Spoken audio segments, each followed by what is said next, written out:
오늘 말씀 함께 보도록 하겠습니다. 오늘 하나님께서 우리에게 주신 말씀 출애굽기 14장 13절에서 14절 말씀입니다.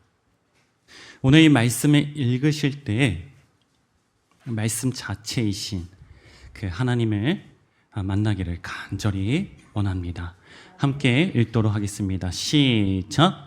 모세가 백성에게 이르되 너희는 두려워하지 말고 가만히 서서 여호와께서 오늘 너희를 위하여 행하시는 구원을 보라. 너희가 오늘 본 애굽 사람을 영원히 다시 보지 아니하리라. 여호와께서 너희를 위하여 싸우시리니 너희는 가만히 있을지니라. 아멘. 아멘. 계속해서 선교를 통해서 하나님께서 주신 말씀, 주하, 주님이 하십니다 라는 주제를 가지고 우리가 오늘 말씀을 함께 나누려고 합니다. 요 몇 주 동안 예배를 통해서 신앙의 기초를 정리하면서 하나님의 역사를 3단계로 정리해 왔습니다. 엘로힘, 여호와, 임마누엘. 그러니까 하나님께서 우리에게 역사하실 때 그냥 무질서하게 막무가내로 그냥 막 역사하시는 게 아닙니다. 이렇게 생각하시면 됩니다. 우리가 아이를 대할 때 그 모습과 우리가 청소년을 대할 때의 모습과 우리가 성인을 대할 때의 모습이 다르죠. 우리가 아이를, 꼬맹이를 대할 때 뭔가 이 물병을 설명할 때 이 물병은 누구누구야? 예를 들어서 주애라, 이 물병은 말이야 바나나처럼 생겼고 조금 길고 뭐 주애리가 알고 있는 내용을 가지고 쉽게 접근을 하죠. 그리고 청소년에게는 그것보다 조금 더 어렵게 설명을 하겠죠. 그리고 성인에게는 뭐 물을 설명할 때 더 이제 청소년과 어린 아이의 시점이 아니라 어른의 시점에서 이제 다가가죠. 그렇듯이 하나님께서 우리에게 역사하실 때 막무가내로 그냥 역사하시는 것이 아니라 그 사람이 하나님을 알아볼 수 있는 수준만큼, 그 수준만큼 하나님이 접근을 하신다는 것이죠. 지금 이제 막 하나님에 대해서 관심을 갖는 사람에게는 그 수준에 맞게 하나님께서 자기를 설명하시고, 조금 더 하나님과의 관계가 깊어진 사람에게는 조금 더 그 사람의 수준에 맞게 하나님께서 설명을 하시고, 그러니까 그렇게 하나님이 역사하신다는 것을 3단계로 정리를 했을 때 가장 유치원 단계는 엘로힘적 단계, 그 다음에 청소년 단계는 여호와적 단계, 그 다음에 가장 어른의 단계는 그 임마누엘적 단계라고 정리를 했습니다. 이런 역사에 따라서 우리가 지금 나눴듯이 주하, 주님이 하신다라는 의미도 달라진다는 것입니다. 제가 지난 주일날 선교 보고를 하면서 이 말씀을 나눴습니다. 본문을 가만히 있을 때 하나님께서 일하신다. 제가 이 말씀을 나눴을 때 저는 당연히 이 가만히 있는다라는 의미가 정말 육체적으로 가만히 있는다라고 이해를 안 하실 거라고 생각을 했습니다. 저는 그게 너무나 당연하다고 생각이 들었어요. 당연하다고. 글쎄요. 저는 어렸을 적부터 이런 중심 원리의 복음에서밖에 그러니까 그렇게 생각을 해서 그런지 가만히 있을 때 하나님이 역사하신다라고 했을 때 당연히 심령에 가만히 있음, 제 표현을 한다면 그런 의미로 당연히 받아들이고 하셨겠지. 정말 육체적으로 가만히 있는 거, 그렇게 생각하시는 분도 있을 수도 있겠구나 라는 생각이 들더라고요. 그래서 그걸 다시 한번 정리를 하려고 합니다. 자, 출애굽기 14장 15절에서 18절 말씀 함께 보도록 할게요. 크게 한번 읽겠습니다. 시작! 여호와께서 모세에게 이르시되 너는 어찌하여 내게 부르짖느냐? 이스라엘 자손을 명하여 앞으로 나가게 하고 지팡이를 들고 손을 바다 위로 내밀어 그것으로 갈라지게 하라. 이스라엘 자손이 바닷 가운데 육지로 행하니라. 내가 애굽 사람들의 마음을 강팍하게 할 것인지 그들이 그 뒤를 따라 들어갈 것이라. 내가 바로와 그 모든 군대와 그 병거와 마병을 인하여 영광을 얻으리니 내가 바로와 그 병거와 마병으로 인하여 영광을 얻을 때야 애굽 사람들이 나를 여호와인 줄 알리라 하시더니. 아멘. 지금 이 말씀은 오늘 본문 말씀인 출애굽기 14장 14절 이후의 말씀입니다. 14장 14절 다시 한번 읽도록 하겠습니다. 시작. 여호와께서 너희를 위하여 싸우시리니 너희는 가만히 있을지어라. 아멘. 이상한 거예요. 제가 지난주에 말씀을 드렸죠. 아니, 하나님께서 역사를 하시는데 전제가 있습니다. 너는 반드시 가만히 있어야 된다. 가만히 있어야 된다. 그리고 나서 15절에서 18절 보면은 여호와께서 모세에게 말씀하십니다. 너희들 앞으로 나아가야 되고, 그리고 마른 땅으로 바다를 가르게 할 테니 마른 땅으로 행하라. 아니, 가만히 있으라고 하셨음에도 불구하고 뭔가를 행위를 해야 한다는 것이죠. 이상하죠. 이게 이상하게 보여야 된다는 의미입니다. 근데 이게 정상적으로 보여야 되고 또 이 말씀이 적용이 되는 존재가 우리 인간에게만 적용이 된다는 것이죠. 왜? 영이 주체인 사람에게만. 무슨 말이냐면 하나님께서 모세에게 말씀하시는 장면을 보면 육체적으로 가만히 있으면 하나님께서 싸우시는 것이 아닌 하나님의 말씀대로 앞으로 나아가고 또 지팡이를 들고 손을 바다 위로 내밀어야 하는 행위를 해야 하나님께서 일하실 수 있다는 것입니다. 즉, 주님이 하시도록 나는 가만히 있다는 것은 육체적 행위로 아무것도 하지 않는다는 것을 의미하는 것이 아니라 상황과 환경에 상관없이 우리 심령 가운데 하나님의 말씀이 우선되어 내 주장을 버리는 것이 심령에 영적으로 가만히 있는다는 것입니다. 그러니까 실제로 이번 선교에서도 하나님의 엘로힘적 역사로 구체적인 준비가 되어 있지 않는 상황으로 하나님께서 우리를 몰아 넣으셨다는 것이죠. 그때 상황과 환경을 보고 아무것도 할 수 없으니 나는 아무것도 안 할 거야. 아니면 요 정도는 내가 할 수 있어 라고 우리가 마음으로 그렇게 생각을 하고 우리가 행했다면 우리는 하나님이 하셨다고, 주님이 하셨다고 고백할 수 없었을 것입니다. 그러니까 하나님께서 분명하게 우리에게 말씀하시는 주님이 하셨다라는 것은 육체적으로 우리가 하지 않는다, 가만히 있어라가 아니라 그 심령 가운데, 즉 영적으로 가만히 있어라. 영적으로 네 의지로, 네 생각으로 하는 것을 가만히 있고, 하나님께서 말씀하실 때, 하나님께서 뭔가를 우리에게 마음을 주실 때 그 마음을 품고 하나님의 마음을 가지고 순종으로 나아가라 라는 것이 너희는 가만히 있어라 라는 의미라는 것이죠. 이 말씀은 동물에게는 해당되지 않습니다. 즉 이런 채로 창조된 영이 없는 육으로만 창조된 동물에게는 해당되지 않는 거예요. 육체적으로, 그러니까 이런 채로 창조된 동물은 반드시 뭔가를 해야 해요. 할 때 살 수 있습니다. 그런데 영이 주체인 이원체로 창조된 우리에게는 우리의 심령이, 그러니까 내 주장과 내 마음이 가만히 있을 때 우리가 하나님 안에서 실제로 살 수 있다라는 것이죠. 그러니까 이 말씀은 오직 누구에게만 해당된다?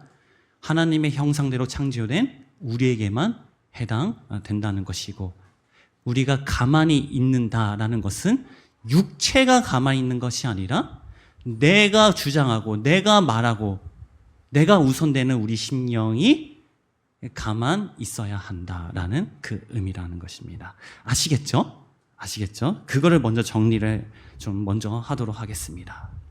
그러면 이 주님이 하신다라는 것이 어떻게 우리에게 역사를 하고 또 어떤 단계로 이 주화의 의미가 달라지는지를 간단하게 우리 좀 정리를 해보도록 하겠습니다. 첫 번째는 하나님이 하시되 엘로힘적 역사성에서 비롯된 주화입니다. 제가 선교의 상황을 가지고 함께 쉽게 여러분들에게 간증경 함께 나눠보도록 하겠습니다. 이수정 선교사님과의 저와의 인연은 10년 전부터 시작이 됩니다. 10년 전 우리가 그때 청년들은 아마 알 겁니다. 정진술 라오스 선교사님, 그 선교사님을 통해서 그 선교를 통해 이수정 선교사님을 이제 처음으로 만나게 됩니다. 그래서 그때 이제 인연을 갖게 되고 이후에 10년 동안 선교 편지를 저에게 선교사님께서 보내오셨어요. 그런데 그 보내오신 선교 편지 끝에는 항상 뭐가 있었냐면 그 주화라는 그 단어가 있었고 항상 주화로 그 선교 편지의 인사를 마무리를 하셨습니다. 저는 그것에 대해서 별로 크게 관심을 두지 않았어요. 그게 무슨 의미인지도 별로 궁금하지 않았고요. 그런데 어느 날 작년쯤에 선교사님께서 기도하는 중에 갑자기 제가 생각이 나서 저희 교회를 방문하고 싶다고 하셨습니다. 그렇게 해서 우리 교회에 오셨고 그 다음에 말씀을 전해주셨습니다. 이후 여름 선교지를 결정하는 과정 가운데 우리 이수정 선교사님의 사역지 라오스를 선택하게 이제 되었습니다. 그러니까 하나님께서는 이런 과정을 통해서 일방적으로, 그러니까 엘로힘적 역사로 이렇게 이수정 선교사님과 관계를 맺게 하고 라오스라는 선교지를 하나님께서 택하게 하셨다는 것이죠. 그 다음에 선교를 준비하는 과정 가운데서도 하나님께서는 엘로힘적 역사를 우리를 계속해서 이끄시는 모습을 볼 수 있었습니다. 선교지로 라오스를 선택하고 선교를 준비할 때 우리가 22명으로 시작하였지만 준비하는 과정 속에서 하나님은 12명으로 줄이셨습니다. 계속되는 인원 변경으로 인해 그런 거룩한 긴장감을 가지게 하셨고 또 주께서 시작하셨으니 주께서 책임지신다는 사실에 더욱더 집중하도록 우리를 몰아 넣으셨습니다. 또한 우리가 선교지에 가서 우리 간증에서도 몇 분이 얘기를 했듯이 인천공항에서부터 약간의 잡음이 있었지만 우리가 당연히 가방을 하나 두고 왔으리라고는 전혀 생각도 못했습니다. 하지만 라오스 공항에 왔는데 짐 하나를 인천공항에 놔두고 온 것입니다. 하나님께서는 의도적으로 전례 없는 짐 하나만을 놓고 오게 하신 것이었습니다. 그리고 이제 전체 선교 일정 속에서 공항에서 나와 이수정 선교사님과 협력 선교사님 총 2분을 만나 이제 센터에 도착하였고 그다음 본격적인 사역 계획 등을 여쭤보았으나 페인트 작업에 필요한 재료, 식사 준비, 물품 구입, 숙소, 구체적인 프로그램 일정 등 준비가 되어 있지 않는 상태였다는 것이죠. 그리고 몸이 온전치 않으셔서 선교사님께서는 뭔가 앞장서서 하실 수 없는 상황이었다는 것입니다. 또한 선교사님께서 어디를 많이 가보지 않으셔서 뭐 식사를 위해 어떤 식당을 가야 하는데 그것마저도 우리에게 물어보는 그런 상황이었다는 것입니다. 그러니까 그런 상황들이 하나님께서 의도적으로 전례 없는 선교지의 환경을 우리 선교팀을 위해 일방적으로 준비해 놓으셨다는 것입니다. 그러니까 이런 사건들이 계속해서 하나님께서는 엘로힘적 역사로 우리 선교팀에게 계속해서 이끄시고 몰아 넣으셨다는 것입니다. 그리고 선교팀은 아마 다 공감을 하실 겁니다. 야시장 사건. 우리가 보통 그 선교지에 가면은 야시장 같은 그런 일정은 선교 첫 부분에 그런 일정을 잡지 않습니다. 왜냐하면 그런 데 가게 되면 마음이 혹시나 흐트러질까봐, 또 마음이 흐트러지면 혹시나 어떤 상황과 환경, 어려운 상황들이 일어날 수도 있기 때문에 그런 일정은 우리가 마지막에 잡아도 되게 간단하게 잡지 첫 부분의 그런 일정을 우리가 일부러 피하고 잡지 않습니다. 그런데 이번 선교사님께서 갑자기 첫 부분에 야시장을 가보면 어떻겠냐라고 그렇게 말씀을 하시는 거예요. 그래서 좀 마음에 부담감이 있었지만 그럼에도 불구하고 하나님께서 이 선교사님을 통해서 하신다는 하시고 싶은 또 역사가 있고 그런 의도가 있겠다라는 그런 믿음을 가지고 그 말씀대로 우리는 순종으로 이제 나아갔습니다.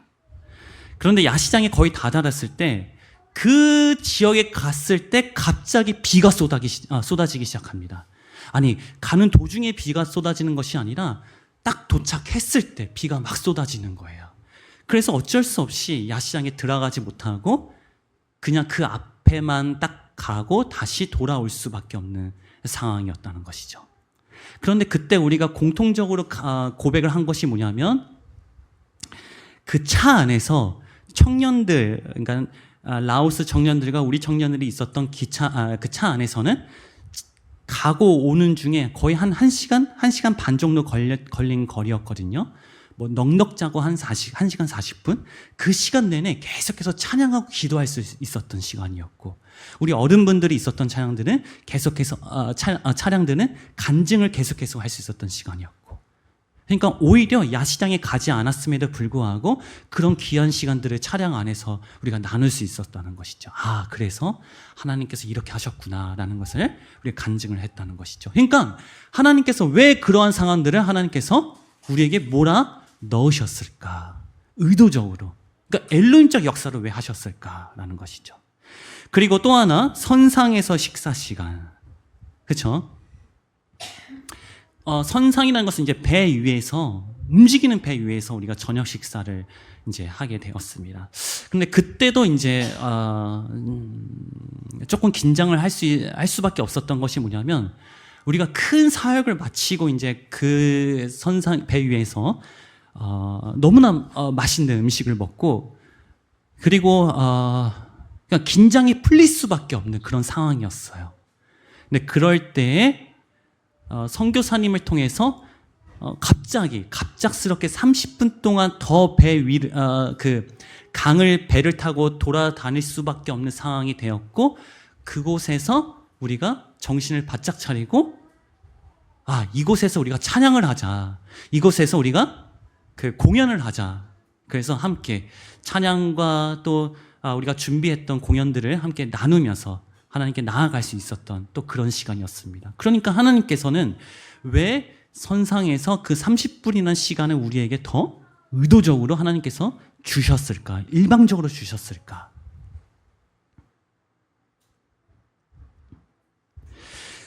그러니까 해외 선교라는 특수한 상황인 만큼 하나님의 엘로힘적 역사는 더욱 강력히 일어날 수밖에 없다는 것이죠. 선교를 가신 분들은 아마 다 경험했을 것입니다. 선교지에서는 하나님의 엘로힘적 역사가 굉장히 강력하게 일어납니다. 그런데 이 하나님의 엘로힘적 역사는 우리가 가만히 생각해 보면 우리의 삶 가운데 사실은 전반적으로 다 깔려 있습니다. 생각해 보세요. 여기 계신 분들, 태어나시기 전에 하나님께 허락받고 태어나신 분이 있을까요? 주님, 저 태어날게요. 저 하나님의 형상대로 창조해 주세요. 저 태어나겠습니다 하고 허락받고 인격적인 관계에서 인격적인 역사로 이 세상에 태어나신 분이 있을까요? 아무도 없어요.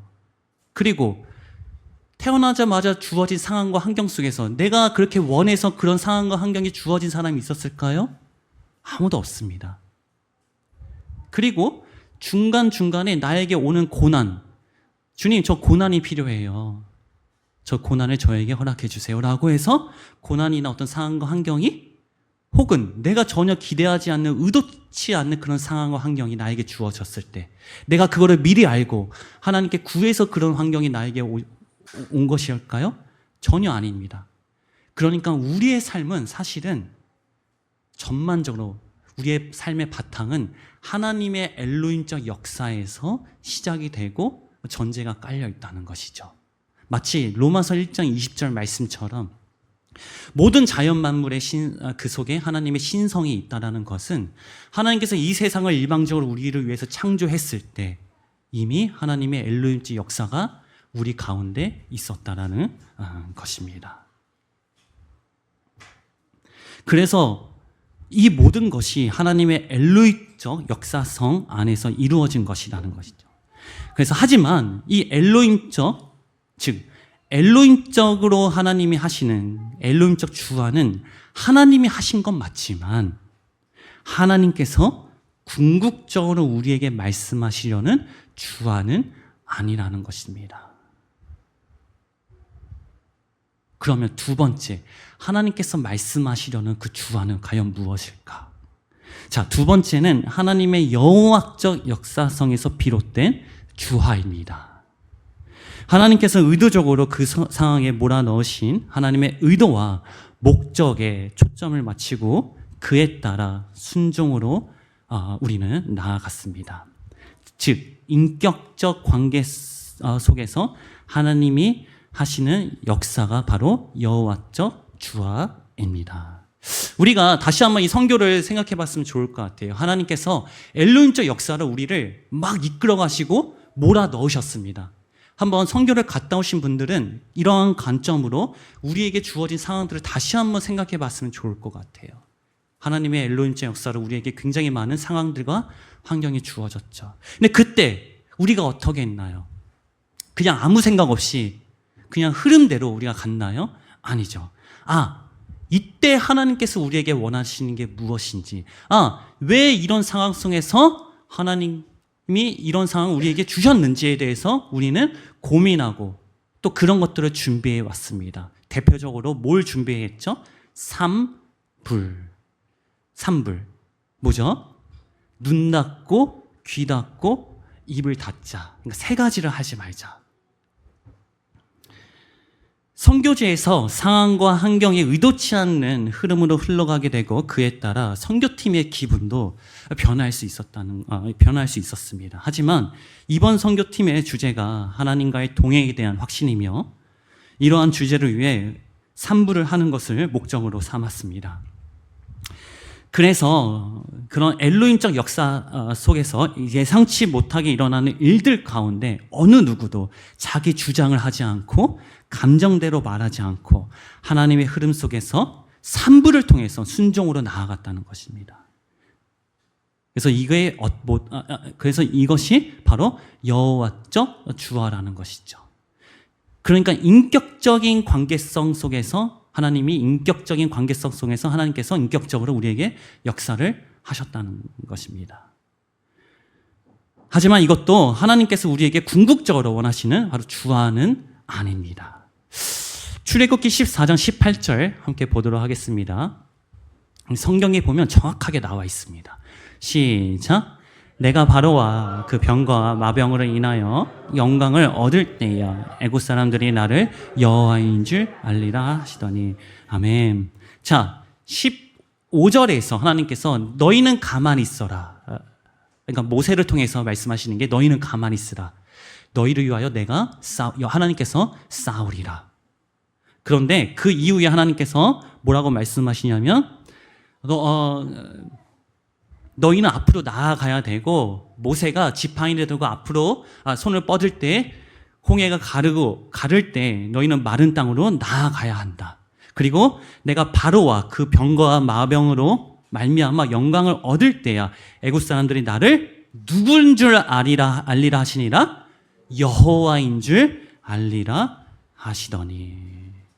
그러니까 그 전까지는 이스라엘과 하나님 사이에는 엘로힘적 역사의 관계성 속에서 사람들은 하나님을 엘로힘적 하나님으로 알았다는 것이죠. 그런데 이제는 너희들이 하나님 앞에 가만히 있을 때, 즉 육체적 가만히 있는 것이 아니라 신령의 가만히 있음. 더 나아가서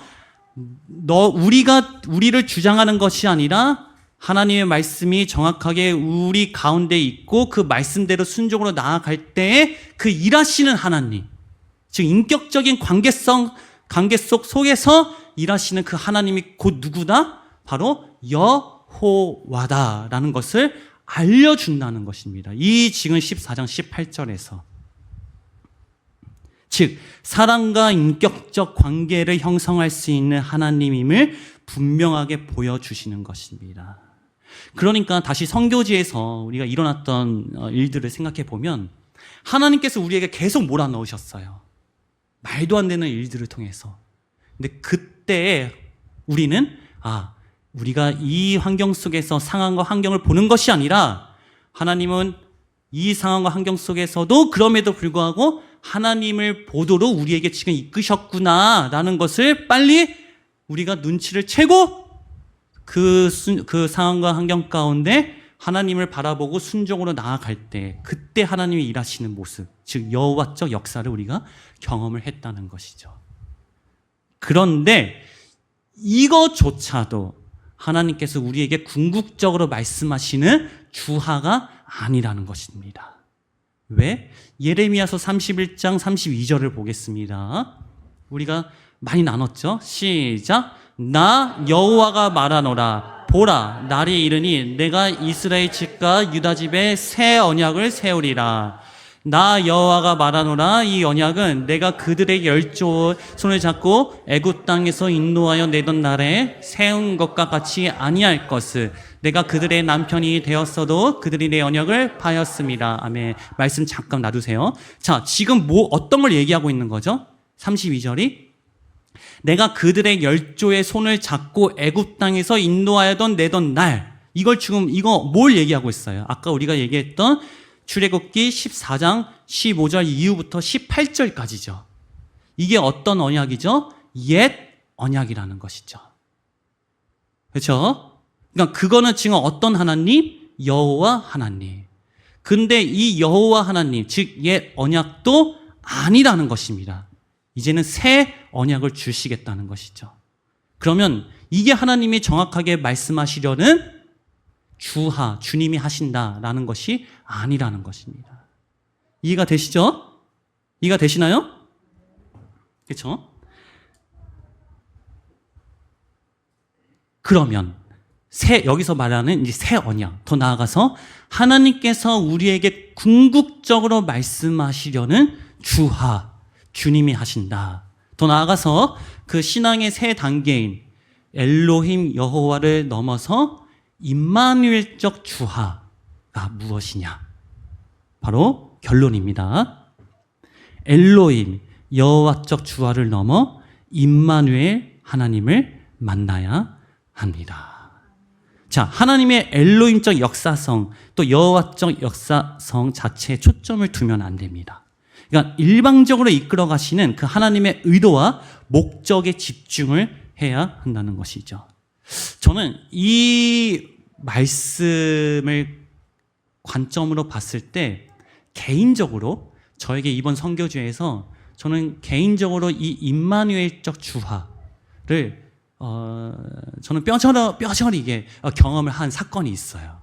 우리 선교팀에게도 간증을 통해서 얘기를 했겠지만은 우리 선교의 일정의 이제 마지막 일정이 그 비엔티안 우리가 있었던 그 대도시 그 비엔티안 지역에서 6시간 정도 걸리는 따케시란 이제 시골로 이동을 하게 됩니다. 그곳에 샬롬 교회라는 그 현지 사역자가 이제 사역을 하고 있는 교회가 있어요. 샬롬 교회.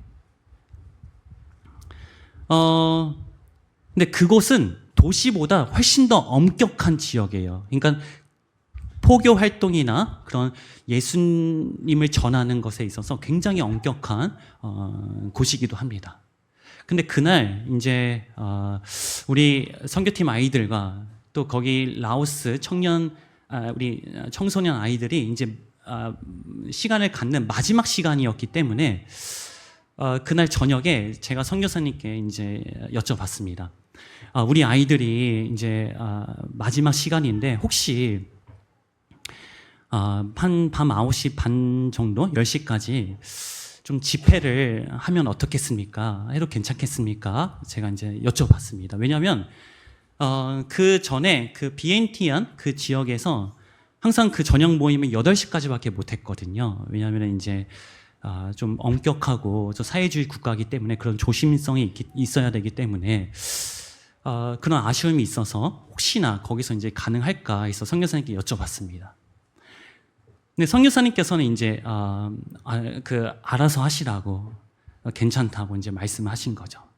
그런데 그 집회라는 그 개념이 제가 생각하는 집회와 선교사님이 생각했던 집회가 이제 달랐던 것 같아요. 지금 생각해 보면 제가 생각했던 집회는 막 뜨겁게 찬양하고 기도 시끄럽게 하고 이제 그런 거를 의미했는데 선교사님은 이제 조용조용히 하는 좀 아마 그게 집회인가? 그 모임 이제 그렇게 약간 의견 차이가 있지 않았나? 그래서 저는 이제 너무 좋은 기회다 해가지고 밤 8시부터 그냥 그 시골에서 마이크 잡고 고래고래 소리 지르면서 이제 아이들과 찬양하고 막 기도를 했죠. 그리고 이제 더욱더 이제 아이들에게 집중을 시킨 게 뭐냐면, 야, 여기 라오스고 너무나 우리에게 좋은 기회다. 그때 막 너무 더웠어요. 뭐 에어컨도 없었고 진짜 너무 더웠습니다. 근데 우린 영이 있기 때문에 기도의 찬양에 집중하면 이거 초월할 수 있다. 이번 너무 좋은 기회다. 더 크게 기도해라. 더 크게 찬양하라면서 그 조용한 시골에 그냥 막. 근데 저는 그거를 생각을 못했어요. 그냥 요거만 집중을 해야겠다. 근데 참 생각해 보면 아니 그게 조금 이제 안 되면은 일반적으로 이제 선교사님께서는 이거 안 된다 해가지고 중간에 들어오셔야 되잖아요. 그래서 그렇게 하면 안 됩니다 라고 얘기를 해야 되는데 이 선교사님은 안 들어오시고 계속 그냥 놔두시는 거예요. 그래서 이제 뭐 하나하나 따질 게 아니라 그래 이 전체를 주님이 하셨다라는 이제 관점으로 보고 있는데, 근데 이제 마지막 거의 한 9시 반쯤 돼서 이제 거의 우리가 끝날 때, 거의 끝났어요. 이 기도회가 거의 끝나는 시점이 선교사님이 들어오셔가지고, 이러시면 안 됩니다. 이제 그렇게 해서 들어오신 거죠. 그리고 나서 이제, 너무 이제 걱정을 하시는 거예요. 이거 혹시, 신고 들어갈까봐 이제 그렇게 이제 하신 거죠. 그리고 나서 이제, 숙소에 이제 들어왔죠.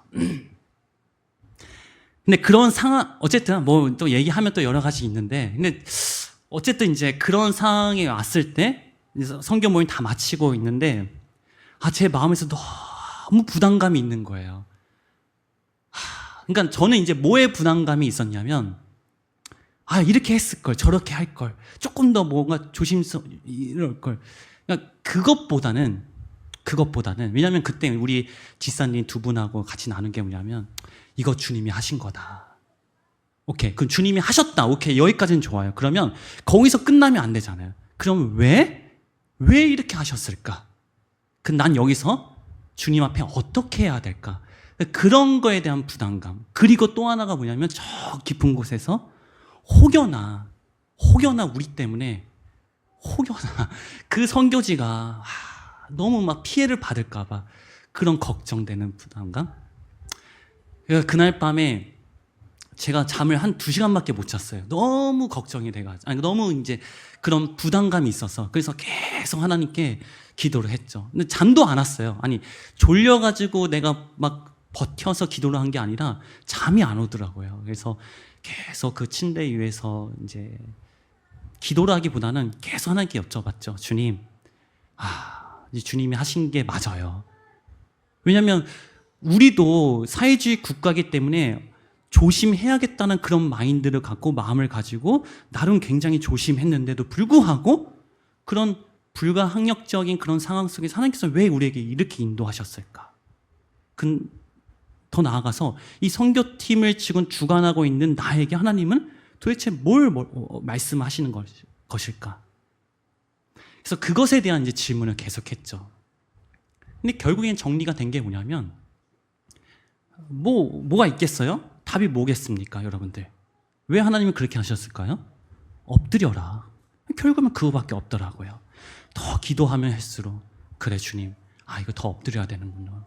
그러면 그때 다시 하나님께 기도한 내용이 바뀌더라고요. 왜 하셨을까라는 질문이 아니라 주님, 그래요. 더 엎드리겠습니다. 제가 교만했습니다. 제가 더 있었습니다. 제가 더 주인이었습니다. 주님, 더 이왕 이렇게 된 거 완전히 저 깊음 제 심령 가운데 남아있는 건 더 완전히 없어주세요. 더 완전히 뒤집어 엎게 해주세요. 그렇게 계속 아침 한 7시 그 모임 때까지 저는 그 질문을 하며 계속 기도를 했던 것 같아요. 그러니까 이 간증 속에서 제가 고백을 할 수 있었던 게 뭐냐면, 이게 임마누엘적 주하구나.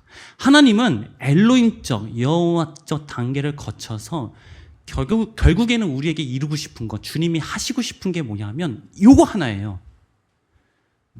우리의 심령 가운데, 너의 심령 가운데 내가 주인이 되길 원한다.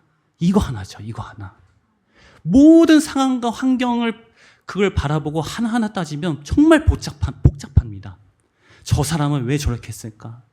왜 저 상황 때 조금 더 집회라는 개념을 왜 더 설명을 하지 못했을까? 하나하나 따지면 너무 많아요. 뭐 잘못 따지면 너무나 많습니다. 남 탓할 것도 많고 상황 탓할 것도 많고 굉장히 많습니다. 그런데 하나님은 그걸 말씀하시고 싶은 게 아니라 그걸 다 통해서 내가 너에게 이루고 싶은 것, 너에게 역사하고 싶은 것, 주님이 하고 싶은 것은 뭐냐면 너의 심령 가운데, 우리의 심령 가운데 내가 너와 함께하길 원한다. 그거 하나라는 것이죠. 이게 하나님의 말씀하시고 싶은 바로 주하라는 것입니다. 주하. 우리가 주님이 하셨다, 주님이 하십니다 많이 고백하잖아요. 근데 그 속에 그 의미는 우리의 심령 가운데 주님이 나와 함께 하시길 원하십니다. 그런 역사가, 그런 하나님의 원함이 있다는 것입니다.